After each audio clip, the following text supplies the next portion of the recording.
Very good morning sir.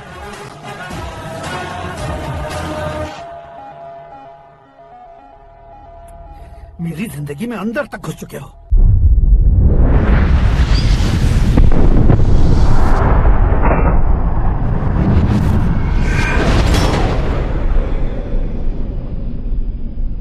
बस chair पर कोने पर क्यों बैठ जाते हो तुम? इज्जत करता हूँ, ससुर जी की इज्जत, रिस्पेक्ट। रेस्पेक्ट। आपका पेपर वेट भी कुर्सी है। आपको शायद पावर में रहना बहुत पसंद है। क्या है ये? आप ही ने लिख कर दिया था। आपकी बात के मुताबिक आप अपनी बेटी मुझे सौंप देंगे, मैं उसे घर ले जाऊंगा, सबसे इंट्रोड्यूस करवाऊंगा। एक मिनट मेरी जगह पर आकर सोच कर देखो यार, तुम जैसे को मैं अपनी बेटी कैसे सौंप सकता हूँ? गुस्से में लेटर लिखने से पहले सोचना चाहिए था। मैंने कहा था ना, शुक्र महादशा डांसिंग। देखो, गोवा के पास बीच समंदर में मेरे पास एक आइलैंड है। 200 एकर्स काफी होगा। मीरा को भूल जाओ। मीरा के बगैर आइलैंड किस काम का? शमशाबाद एयरपोर्ट के पीछे 300 एकड़ जमीन है। मीरा के बिना वो जमीन किस काम की? ओके, तो फिर 500 करोड़ लिक्विड दूंगा, लाइफ टाइम सेटलमेंट। तो मीरा किस काम की? ठीक सुना आपने। 500 करोड़ लिक्विड कैश सुनने में भी बहुत अच्छा लग रहा है सर। आपने अभी जो फिगर बताई, मीरा की फिगर कुछ नहीं है सर। एक दिन तो आपसे मैं पंगा ले सकता हूँ, पर मुझसे रोज रोज तो नहीं हो सकता ना। जल्दी कीजिए सर, मुझे खरीद लीजिए। तुम्हारी कोई चाल तो नहीं है इसमें? तुम सचमुच मान गए हो? और क्या सर, आपका दिया ऑफर पसंद आया कह रहा हूँ, तो आप फिर से कंफ्यूज कर रहे हो। सर, हमें ये मौका नहीं छोड़ना चाहिए। वो अपना मन बदल ले, उससे पहले डील फाइनल कर दीजिए। कर दीजिए सर।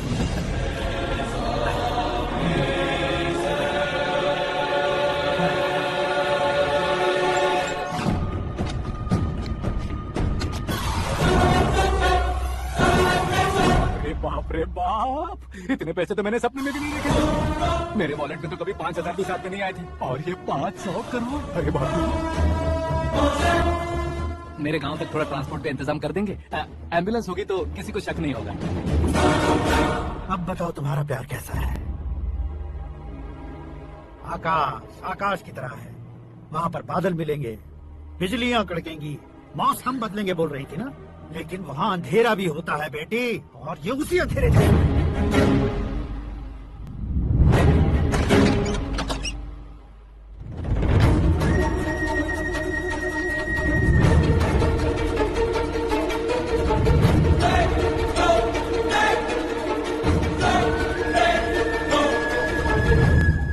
वाह, तुम तो कमाल के निकले। तुमने मेरे लिए इसको छोड़ दिया और फिर पैसों के लिए मुझे छोड़ दिया। कल इन सबको भी छोड़ दोगे? मैं अपने डैड की तरह हूँ, डैड की तरह हूँ, ये कहते थे ना। सच में तुम अपने डैड की तरह ही हो। अब समझ में आया। उन्होंने सेवा के नाम पर जैसे लोगों को धोखा दिया, तुमने वैसे ही प्यार के नाम पर हम दोनों को धोखा दिया। बस करो।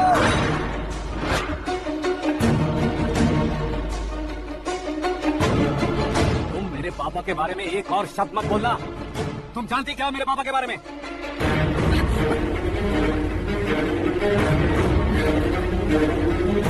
तुम जानती हो ये कौन है?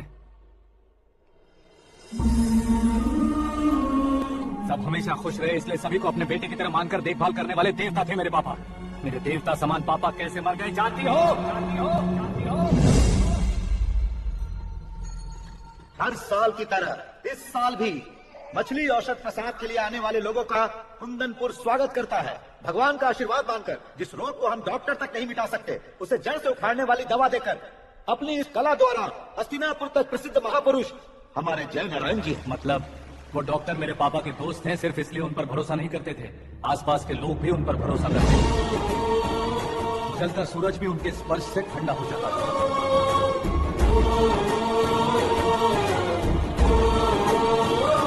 साहब नमस्कार। तुम्हारा विश्वास ही तुम्हें निरोगी बनाएगा।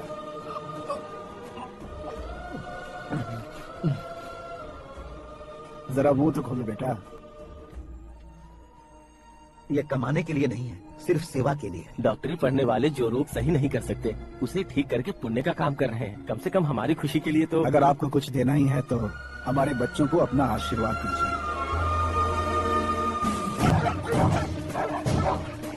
मेरे पापा की सेवाओं को देखकर पार्टी के हाईकमांड भी हमारे घर पर आए। ये राजनीति मेरे बस की बात नहीं है। कोई जानकार आएगा तो वो राजनीति करेगा, और अगर आप आएंगे तो सेवा करेंगे। ऐसी सेवा करने वाले इस जिले में बहुत सारे लोग हैं। ऐसे लोग बारिश की बूंदों की तरह होते हैं, लेकिन आप अपने आप में ही समंदर है। लेकिन 15 सालों से टिकट का इंतजार कर रहे हैं। अशोक गजपति जी गलत सोचेंगे। सिर्फ कुर्सी के लिए सोचने वालों के बारे में हमारी पार्टी नहीं सोचती। लेकिन अशोक गजपति ने कुछ और सोचा। जब सब खुशियां मना रहे थे, तब उसको टिकट नहीं मिली। उस कड़वे सच को कोने में छुपाकर मीठे झूठ से हाथ मिलाने के लिए मेरे पापा के पास आया। ये क्या है जी? दुख बांटने वाले समय पर आप मिठाई बांट रहे हैं। आपकी टिकट इन्हें मिल गई, आपको बुरा नहीं लगा? ना तो नहीं कहूंगा, लेकिन बुरा मानने से कोई मतलब नहीं होगा, ये जरूर कह सकता हूँ। एक मंडल प्रेसिडेंट बनकर मैं अपना काम कर रहा हूँ, लेकिन एक इंसान होकर ये लोगों की सेवा कर रहे हैं। काम करने पर सैलरी मिलती है, लेकिन सेवा करने से नाम होता है, इसलिए उस नाम को वो टिकट मिला है। ये झंडा मैंने पार्टी को जिताने के लिए नहीं पकड़ा है, प्रजा के लिए पकड़ा है सर। अगर आप मेरे साथ चलेंगे तो वो जीत आपके साथ ही शुरू होगी। उनकी दोस्ती को देखकर सारा गांव खुश था, लेकिन अशोक गजपति के लोग गुस्से में उनके घर पहुंचे। ये सब क्या है सर? इच्छा जताते ही सबको मिल जाए, इतना आसान नहीं है कुर्सी को पाना। ये एक सपना है। लेकिन हमने कितनी मेहनत की थी। मेहनत करने से तनख्वाह मिलती है, कुर्सी नहीं। अरे वो भी तो वो छीन कर ले गया सर। पावर को कोई खींच कर नहीं ले जा सकता। वो देखो, उस कुर्सी को देखो, उसमें ऐसे कोई बुढ़िया बैठे तो वो व्हील चेयर है। एक ऑफिस के सामने सिक्योरिटी वाला बैठे तो वॉचमैन चेयर है, और अगर एक सीएम बैठे तो वो सीएम चेयर है। कीमत कुर्सी की नहीं, इंसान की होती है। इलेक्शन ने हमारे घर का माहौल ही बदल दिया। जिन हाथों में किताबें होनी चाहिए थी, वहाँ पार्टी के झंडे आ गए। शोर क्यों मचा रहे हो? तुम लोग कब से झंडे को लेकर के झगड़ा कर रहे हो? कुछ नहीं पापा, हमारी पार्टी का झंडा अच्छा है, लेकिन पार्टी का चुनाव चिन्ह टाइगर की बजाय लायन होता तो और अच्छा होता। ऐसा क्यों बेटा? वो इसलिए डैडी कि लायन जंगल का राजा होता है और आप इस गांव के राजा हो ना। तुम गलत हो, ऐसे कोई राजा नहीं बनता। मैं गलती करूंगा तो मुझे भी सजा मिलेगी। कभी अगर शेर से गलती हो गई तो टाइगर सजा देता है। यानी लायन गलती करता है तो टाइगर सजा देता है? सभी टाइगर्स नहीं बेटा, सिर्फ बंगाल टाइगर के पास ही वो दिमाग और शक्ति होती है, इसीलिए वो हमारा नेशनल एनिमल बना और हमारे नेशनल पार्टी का चिन्ह भी। ओह, तो बंगाल टाइगर के पास इतनी ज्यादा ताकत होती है? हाँ, तुम्हारे जितनी ताकत होती है।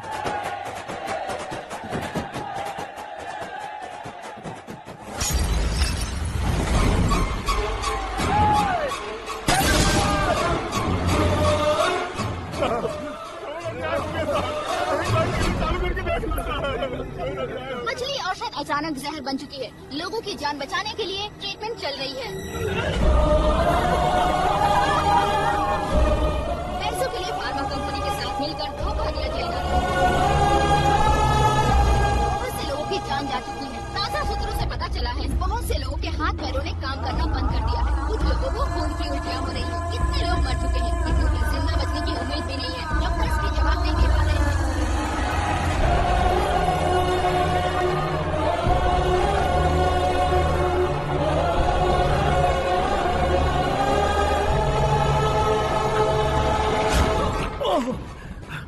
आपका यहाँ रहना ठीक नहीं है, मेरे साथ चलिए।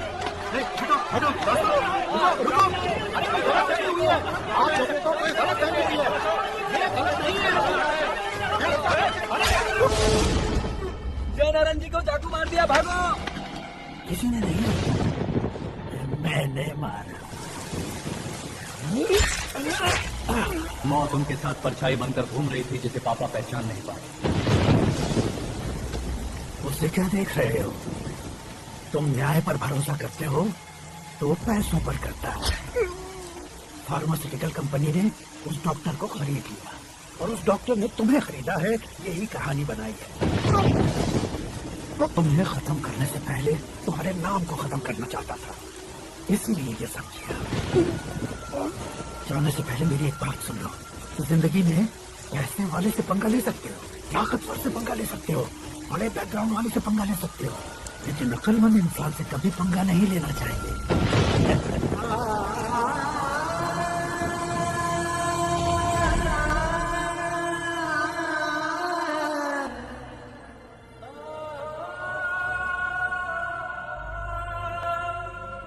उस बेइज्जती के बाद हम अपनी नानी के गांव चले आए। उनके डॉक्टर दोस्त अब भी जिंदा है, ये बात मैं लड़की देखने गया था तब पता चली। My family photos. और ये हमारे ताऊ जी।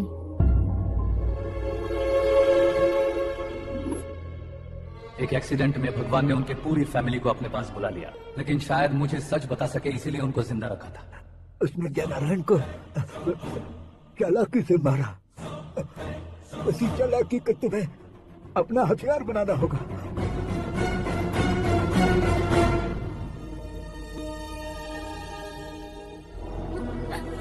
माँ माँ माँ बेटी, माँ माँ